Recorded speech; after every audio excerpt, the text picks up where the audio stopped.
ప్రేక్షకులందరికీ నమస్కారం అండి. ఈరోజు మనం ఏదైతే వంటగదికి సంబంధించిన గత ఎపిసోడ్ ఏదైతే చేశామో ఆ ఎపిసోడ్ కి సంబంధించిన పార్ట్ 2 అన్నమాట ఇది.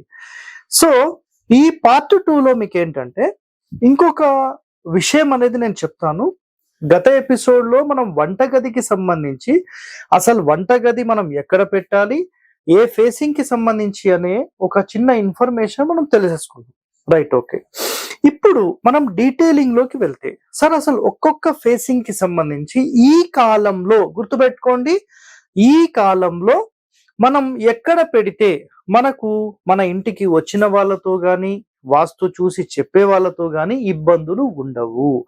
అలాంటి ఒక మంచి పాయింట్ నేను మీకు చెప్తాను. సో చూడండి, మనం ఒకవేళ మీరు రోడ్ ఫేసింగ్ తూర్పు అనుకోండి, వచ్చిన వాళ్ళు మిమ్మల్ని డిస్టర్బే చేయకూడదు అంటే చాలా చాలా సింపుల్ గా మీరు ఆగ్నేయంలో పెట్టేసుకుంటారు, నో ప్రాబ్లం, రైట్. బట్ ఇక్కడ గుర్తుపెట్టుకోండి, చిన్న చిన్న ఇండ్లు ఎవరివైతే ఉంటాయో వాళ్ళు ఎట్టి పరిస్థితుల్లో కూడా ఆగ్నేయంలో వంట పెట్టేస్తారు, అది ఇంకా తప్పదు. ఒకవేళ పెద్ద ఇల్లు ఉంటే ఇక్కడ పెట్టడం చాలా చాలా సూపర్. ఇక్కడ చూడండి, ఒక చిన్న ప్లాన్ లాగా గీస్తాను.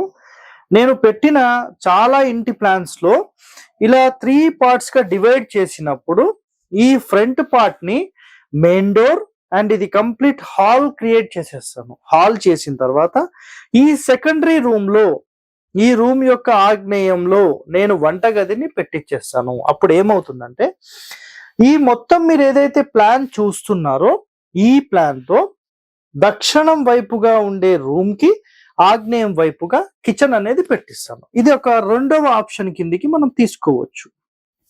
ఓకే, సో ఫ్రంట్ అనేది కంప్లీట్ హాల్ చేస్తాం. ఎప్పుడు చేస్తాం? ఈ ఇల్లు పొడవుగా ఉన్నప్పుడు మాత్రమే, అన్నిటికీ కాదండి, గుర్తుపెట్టుకోండి. నెక్స్ట్, మనం శాస్త్ర ప్రకారం వెళ్ళాలి, ఖచ్చితంగా ఈ ప్లాన్ ని డిజైన్ చేసుకోవాలి అని మీరు భావిస్తే మెయిన్ డోర్ మనం సెంటర్ పెట్టినప్పుడు ఆగ్నేయం ఒకటో స్థానం అందరూ యాక్సెప్ట్ చేసేది. రెండో స్థానం పొడవుగా రూమ్స్ ఉంటాయి, అంటే ఇట్లా పొడవుగా ఉంటాయి, ఇదంతా హాల్ చేసుకొని గుడివాడలో నేను రఘుబాబు గారికి ఆల్రెడీ ప్లాన్ చేశాను. సో ఎంటర్ అవుతూనే కంప్లీట్ ఒక 25 ఫీట్ పెద్ద హాల్ వచ్చేస్తుంది. 25 ఫీట్ ఇంటూ ఆల్మోస్ట్ ఒక 15-16 ఫీట్ హాల్. అంటే నిజంగా ఒక ఎమ్మెల్యే గృహము, ఒక ఎంపీ గృహము, అంటే పెద్ద పెద్ద వాళ్ళ ఇంటికి మనం వెళ్తే ఎలాగైతే ఒక పెద్ద ఓపెన్ స్పేస్ ఉంటుందో ఆ విధంగా వాళ్ళకి డిజైన్ అనేది చేశాను. సో ఇక్కడ మీరు గమనిస్తే తూర్పు ఫేసింగ్ ఇంటికి మీరు కరెక్ట్ గా చేసుకోవాలి వంట అంటే వాయువ్యం is the first priority. Clear, గుర్తుపెట్టుకోండి. ఎందుకు అంటే మన ఇంటికి ఎవరైతే వస్తారో నేరుగా మన వంటగదిని చూడకుండా, మన వంటగదిలోని ఆడవాళ్లను చూడకుండా అక్కడ బాసన్లు కడగడము, వంటకు సంబంధించిన సౌండ్లు, విజిల్ సౌండ్స్, ఏదో రుబ్బురోలో మిక్సీలో ఈ సౌండ్లన్నీ మనకు ఫ్రంట్ లో డిస్టర్బెన్స్ లేకుండా రేర్ సైడ్ ఇంటికి సంబంధించిన వెనక భాగంలో వంట చేయడం అనేది అన్నిటికంటే టాప్ ర్యాంక్డ్. ఇది ఒక్కటి మీరు మైండ్ లో పెట్టేసుకోండి, క్లియర్ కట్ గా చెప్పేస్తున్నాను. సో తూర్పు ఫేసింగ్ ఇంటికి వాయువ్యం ఈజ్ ద ఫస్ట్ బెస్ట్ అన్నమాట మీకు. అండ్ సెకండ్ బెస్ట్ వచ్చేసేసి ఇక్కడ మీరు తీసుకోవచ్చు దక్షిణంలోని ఆగ్నేయం, నెక్స్ట్ ఆగ్నేయం, అంతే, సింపుల్. ఇంకా దీనికి మించిన ఆప్షన్స్ లేవు, అంటే ఈ కాలంలోని మీకు అందుకని క్లియర్ గా చెప్పాను. నెక్స్ట్ అయితే తూర్పు ఫేసింగ్ అయిపోయింది, ఇప్పుడు దక్షిణం ఫేసింగ్ గురించి మాట్లాడదాం. సో దక్షిణం ఫేసింగ్ ఇంటికి ఎట్టి పరిస్థితుల్లో ఆగ్నేయంలో సాధారణంగా వంటగది తీసుకోకూడదు. ఇదొక్కటి మీరు మైండ్ లో పెట్టేసుకోండి.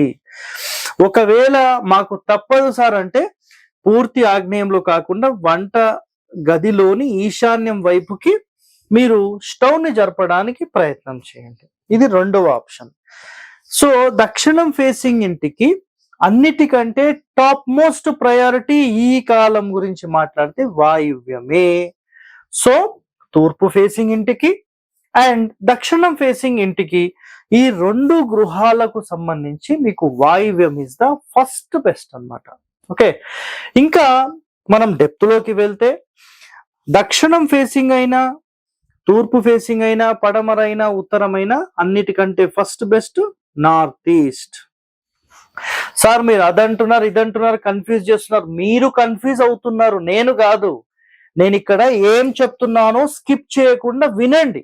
వింటేనే మీకు ఇవన్నీ అర్థమవుతాయి, లేకపోతే అర్థం కావు. మయాన్ మహర్షి చెప్పిన సిస్టమ్ ప్రకారం north east is the best place for the kitchen. గుర్తుపెట్టుకోండి. ఓకే, నెక్స్ట్ ఇప్పుడు తూర్పు ఫేసింగ్ గురించి మాట్లాడాం, దక్షిణం ఫేసింగ్ గురించి మాట్లాడాం. ఇప్పుడు పడమర ఫేసింగ్ గురించి మాట్లాడదాం. సో పడమర ఫేసింగ్ అయినా, ఉత్తరం ఫేసింగ్ అయినా, ఈ రెండిటికి కూడా the best and first place ఆగ్నేయం. దీనికి ఇది రేర్ సైడ్ అవుతుంది, దీనికి ఇది రేర్ సైడ్ అవుతుంది. సో ఈ రెండిటికి ఇది నంబర్ 1 అన్నమాట. ఎట్లయితే మనకు తూర్పుకి దక్షిణానికి వాయువ్యం బెస్ట్ అయిందో, మనకు పడమరకు ఉత్తరానికి ఆగ్నేయం అనేది అంత బెస్ట్ అన్నమాట. సో ఆగ్నేయం అంటే ఆగ్నేయం అయిపోయింది. పడమర ఫేసింగ్ కి ఫస్ట్ ప్రయారిటీ అనేది మనకు వాయువ్యంలో మనం తీసుకోవచ్చు. ఓకే, పడమర ఫేసింగ్ కి. బట్ ఫ్రంట్ ఫేసింగ్ లో ఉండొద్దు అనే ఒక కండిషన్ కి మనం ఆగ్నేయానికి తీసుకుందాం. సింపుల్. నెక్స్ట్ ఉత్తరానికి నార్త్ ఈస్ట్ అనేది ఫస్ట్ బెస్ట్. కానీ ఈ కాలంలో దాన్ని చాలా మంది ఒప్పుకోరు. ఎందుకంటే రాంగ్ వేలో అందరూ తీసుకెళ్లిన తర్వాత రైట్ వే చూపిస్తే ఏమవుతుందో అనే ఒక భయం క్రియేట్ అవుతుంది. కాబట్టి అందరూ మెచ్చింది వాయువ్యం నంబర్ 1 అండ్ ఆగ్నేయం నంబర్ 1.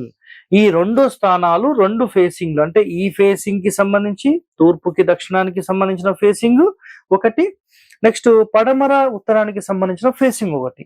ఈ రెండిటికి సంబంధించిన డీటెయిలింగ్ ఇన్ఫర్మేషన్ ఇచ్చాను. ఇంకా దీంట్లో ఉంది, ఇంకా అయిపోలేదు.